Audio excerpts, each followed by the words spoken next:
ಆತ್ಮೀಯ ಸ್ನೇಹಿತರೆ ಎಲ್ಲರಿಗೂ ಶಿಕ್ಷಣ ವಾಹಿನಿಗೆ ಸ್ವಾಗತ. ಈ ಒಂದು ವಿಡಿಯೋದಲ್ಲಿ ಸ್ಯಾಟ್‌ಗೆ ಸಂಬಂಧಪಟ್ಟಂತಹ ರಸಾಯನಶಾಸ್ತ್ರಕ್ಕೆ ಸಂಬಂಧಪಟ್ಟಂತಹ ಕೀ ಉತ್ತರಗಳನ್ನ ತಮಗೆ ತಿಳಿಸ್ಕೊಡ್ತೀನಿ. ಈಗಾಗಲೇ ಫಿಸಿಕ್ಸ್ ಸೆಕ್ಷನ್‌ಗೆ ಸಂಬಂಧಪಟ್ಟಂತಹ ಕೀ ಉತ್ತರಗಳನ್ನ ಅಪ್ಲೋಡ್ ಮಾಡಿದ್ದೀವಿ.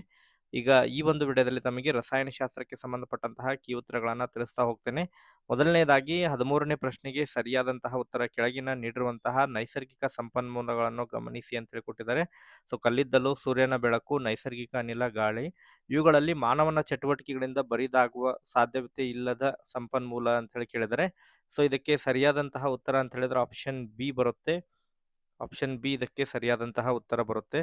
ನೆಕ್ಸ್ಟ್ ಅದೇ ರೀತಿ 2ನೇ ಪ್ರಶ್ನೆ 14ನೇ ಪ್ರಶ್ನೆ, ಪೆಟ್ರೋಲ್ ಟ್ಯಾಂಕಿಗೆ ಬೆಂಕಿ ಬಿದ್ದ ಕಾರಣದಿಂದ ಬೈಕ್ ಒಂದು ಹೊತ್ತಿ ಉರಿಯುತ್ತಿದೆ. ಬೆಂಕಿ ಆರಿಸಲು ನೀವು ಆಯ್ಕೆ ಮಾಡಿಕೊಳ್ಳುವ ಸೂಕ್ತ ಅಗ್ನಿಶಾಮಕ ಮತ್ತು ನಿಮ್ಮ ಆಯ್ಕೆಗೆ ಕಾರಣವೇನು ಅಂತ ಹೇಳಿ ಕೊಟ್ಟಿದ್ದಾರೆ.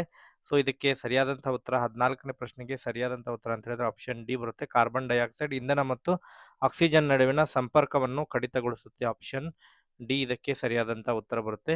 ನೆಕ್ಸ್ಟ್ ಅದೇ ರೀತಿ 15ನೇ ಪ್ರಶ್ನೆ, ಶಾಖೋತ್ಪನ್ನ ವಿದ್ಯುತ್ ಸ್ಥಾವರಗಳ ನಿರ್ಮಾಣವನ್ನು ಭವಿಷ್ಯದಲ್ಲಿ ನಿಲ್ಲಿಸಲು ಸಲಹೆ ನೀಡಿದೆ. ಏಕೆಂದರೆ ಇದರಿಂದ ಆಪ್ಷನ್ ಎ ಪೆಟ್ರೋಲ್ ಉತ್ಪನ್ನವನ್ನು ಉಳಿಸಬಹುದು, ನೈಸರ್ಗಿಕ ಅನಿಲದ ಬಳಕೆ ಹೆಚ್ಚಿಸಬಹುದು, ಜಾಗತಿಕ ತಾಪಮಾನದ ಹೆಚ್ಚಳ ಅಪಾಯವನ್ನು ಕಡಿಮೆ ಮಾಡಬಹುದು, ವಾಯು ಮಾಲಿನ್ಯದಲ್ಲಿ ಹೆಚ್ಚುವ ಕಲ್ಲಿದ್ದಲಿನ ಅನಿಲವನ್ನು ಬಳಸಬಹುದು ಅಂತ ಹೇಳಿ ಕೊಟ್ಟಿದ್ದಾರೆ. ಸರಿಯಾದಂಥ ಉತ್ತರ ಅಂತ ಹೇಳಿದ್ರೆ ಆಪ್ಷನ್ ಸಿ ಬರುತ್ತೆ.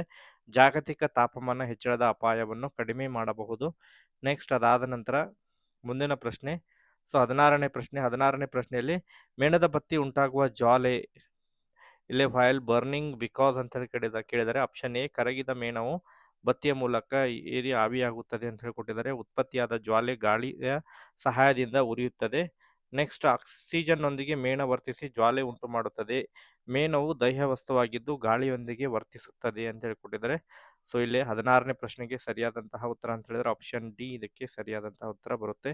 ನೆಕ್ಸ್ಟ್ ಅದಾದ ನಂತರ 17ನೇ ಪ್ರಶ್ನೆ, ನಾವು ಜೇನುನೊಣದ ಕಡಿತಕ್ಕೆ ಒಳಗಾದಾಗ ಮೊದಲು ಆ ಜಾಗಕ್ಕೆ ನೀರಿನಿಂದ ತೊಳೆದು ನಂತರ ಅಡುಗೆ ಸೋಡಾವನ್ನು ಲೇಪಿಸಬೇಕು. ಏಕೆಂದರೆ ನೀರು ಪ್ರತ್ಯಾಮ್ಲವಾಗಿ ವರ್ತಿಸುತ್ತದೆ ಮತ್ತು ಅಡುಗೆ ಸೋಡಾ ಲವಣವನ್ನುಂಟು ಮಾಡುತ್ತದೆ ಅಂತ ಹೇಳ್ಕೊಟ್ಟಿದ್ದಾರೆ. ಆಪ್ಷನ್ ಬಿ ಅಲ್ಲಿ ಆಮ್ಲವನ್ನು ಅಪಕರ್ಷಿಸುತ್ತದೆ ಮತ್ತು ಅಡುಗೆ ಸೋಡಾ ಅದನ್ನು ಸಾರಯುಕ್ತಗೊಳಿಸುತ್ತದೆ ಅಂತ ಹೇಳ್ಕೊಟ್ಟಿದ್ದಾರೆ. ಆಪ್ಷನ್ ಸಿ ಅಲ್ಲಿ ಆಮ್ಲವನ್ನು ಸಾರಯುಕ್ತಗೊಳಿಸುತ್ತದೆ ಮತ್ತು ಅಡುಗೆ ಸೋಡಾ ಅದನ್ನು ತಟಸ್ಥಗೊಳಿಸುತ್ತದೆ ಅಂತ ಹೇಳ್ಕೊಟ್ಟಿದ್ದಾರೆ. ಸೊ ಇದಕ್ಕೆ ಇದು ಸರಿಯಾದಂಥ ಉತ್ತರ ಅಂತ ಹೇಳಿದ್ರೆ ಆಪ್ಷನ್ ಸಿನೇ ಇದಕ್ಕೆ ಸರಿಯಾದಂಥ ಉತ್ತರ ಬರುತ್ತೆ.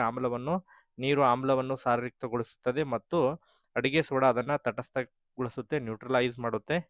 ಸೊ ಆಪ್ಷನ್ ಸಿ ಸರಿಯಾದಂತಹ ಉತ್ತರ. 18ನೇ ಪ್ರಶ್ನೆಗೆ ದ್ರವೀಕೃತ ಪೆಟ್ರೋಲಿಯಂ ಅನಿಲದ ಸಂಬಂಧಿಸಿದಂತಹ ಹೇಳಿಕೆಯನ್ನು ಗಮನಿಸಿ ಅಂತ ಹೇಳಿ ಕೊಟ್ಟಿದ್ದಾರೆ. ಗಾಳಿಯಲ್ಲಿ ಸುಲಭವಾಗಿ ಉರಿಯುವುದಿಲ್ಲ. ಆಪ್ಷನ್ ಬಿ ಹೆಚ್ಚಿನ ಪ್ರಮಾಣದ ಉಷ್ಣ ಉತ್ಪತ್ತಿ ಮಾಡುತ್ತದೆ. ಆಪ್ಷನ್ 3 ಹೆಚ್ಚು ಕ್ಯಾಲೋರಿಫಿಕ್ ಮೌಲ್ಯ ಹೊಂದಿದೆ. ಸರಿಯಾದಂಥದ್ದನ್ನು ಟ್ರೂ ಅಂತೇಳಿ ಟಿ ಅಂಥೇಳಿ ಮತ್ತು ತಪ್ಪಾದದ್ದನ್ನು ಎಫ್ ಅಂತೇಳಿ ತಗೋರಿ ಅಂತೇಳಿ ಹೇಳಿಕೊಟ್ಟಿದ್ದಾರೆ. ಸೊ 18ನೇ ಪ್ರಶ್ನೆ ಇಲ್ಲೇ ಆಪ್ಷನ್ ಎ ಬರುತ್ತೆ. ಗಾಳಿಯಲ್ಲಿ ಸುಲಭವಾಗಿ ಉರಿಯುವುದಿಲ್ಲ, ಅದು ತಪ್ಪಾಗುತ್ತೆ. 2 ಮತ್ತು 3 ಹೇಳಿಕೆಗಳು ಸರಿಯಾಗಿದ್ದಾವೆ. ಸೊ ಆ ಕಾರಣಕ್ಕಾಗಿ ಎ ಸರಿಯಾದಂಥ ಉತ್ತರ ಬರುತ್ತೆ. ಎಫ್ ಟಿ ಟಿ ಬರುತ್ತೆ.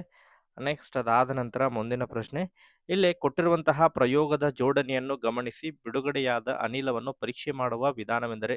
ಸೊ ಇಲ್ಲಿ ನಿಂಬೆ ರಸ ಇದು ಆ್ಯಸಿಡ್ ಬರುತ್ತೆ, ಅಡುಗೆ ಸೋಡಾ ಇದು ಬೇಸ್ ಬರುತ್ತೆ. ಓಕೆ, ಆಮ್ಲ ಮತ್ತು ಪ್ರತ್ಯಾಮ್ಲಗಳ ನಡುವೆ ಕ್ರಿಯೆ ಉಂಟಾದಾಗ ಲವಣ ಮತ್ತು ನೀರು ಬಿಡುಗಡೆ ಆಗುತ್ತೆ. ಲವಣ ಮತ್ತು ನೀರು ಬಿಡುಗಡೆ ಆಗೋದು ಅದನ್ನು ನಾವು ಸುಣ್ಣದ ತಿಳಿ ನೀರು ಮೂಲಕ ಹಾಯಿಸಿದಾಗ ಅದು ಹಾಲಿನಂತೆ ಬೆಳ್ಳಗಾಗುತ್ತದೆ. ಸೊ ಇದು ಆಪ್ಷನ್ ಬಿ ಇದಕ್ಕೆ ಸರಿಯಾದಂತಹ ಉತ್ತರ ಬರುತ್ತೆ. ನೆಕ್ಸ್ಟ್ ಅದಾದ ನಂತರ ಪಳುವಳಿಕೆ ಇಂಧನಗಳಿಗೆ ಸಂಬಂಧಪಟ್ಟಂತೆ ಕೆಳಗಿನ ಹೇಳಿಕೆಗಳನ್ನು ಗಮನಿಸಿ ಅಂತ ಹೇಳಿ ಕೊಟ್ಟಿದ್ದಾರೆ. ಇವು ಸತ್ತ ಜೀವಿಗಳ ಉಳಿಕೆಯಿಂದ ಉಂಟಾಗಿದೆ. ಆಪ್ಷನ್ ಇದು 2 ಹೇಳಿಕೆಯಲ್ಲಿ ಕಲ್ಲಿದ್ದಲು ಮತ್ತು ಪೆಟ್ರೋಲಿಯಂ ಮಾತ್ರ ಬಳುವಳಿಕೆ ಇಂಧನ ಅಂತ ಹೇಳಿ ಕೊಟ್ಟಿದ್ದಾರೆ.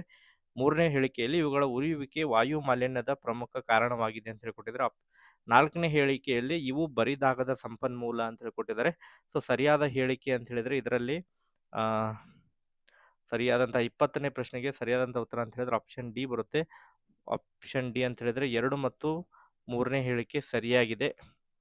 ನೆಕ್ಸ್ಟ್ ಅದಾದ ನಂತರ 21ನೇ ಪ್ರಶ್ನೆ, ಪಳುವಳಿಕೆ ಇಂಧನಗಳ ಮೂಲಕ ಅಪೂರ್ಣ ದಹನಕ್ಕೆ ಬಿಡುಗಡೆಯಾಗುವ ಅನಿಲ magnesium oxide, carbon monoxide, carbon dioxide, sulphur dioxide ಅಂತ ಹೇಳಿ ಕೊಟ್ಟಿದ್ದಾರೆ. ಸೊ ಸರಿಯಾದಂತಹ ಉತ್ತರ ಅಂತ ಹೇಳಿದ್ರೆ ಆಪ್ಷನ್ ಬಿ ಇದಕ್ಕೆ ಸರಿಯಾದಂತಹ ಉತ್ತರ ಬರುತ್ತೆ.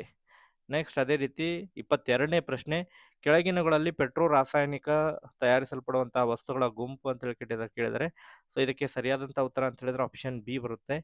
ಆಪ್ಷನ್ ಬಿ ಇದಕ್ಕೆ ಸರಿಯಾದಂತಹ ಉತ್ತರ ಬರುತ್ತೆ. 23ನೇ ಪ್ರಶ್ನೆ, ಕೆಳಗಿನ ಹೇಳಿಕೆಯನ್ನು ಓದಿ ಮತ್ತು ಸರಿಯಾದ ಆಯ್ಕೆಗಳನ್ನು ಆರಿಸಿ ಅಂತೇಳಿ ಕೊಟ್ಟಿದ್ದಾರೆ. ಸೊ ಇದಕ್ಕೆ 23ನೇ ಪ್ರಶ್ನೆಗೆ ಸರಿಯಾದಂತಹ ಉತ್ತರ ಅಂತ ಹೇಳಿದ್ರೆ ಆಪ್ಷನ್ ಡಿ ಬರುತ್ತೆ.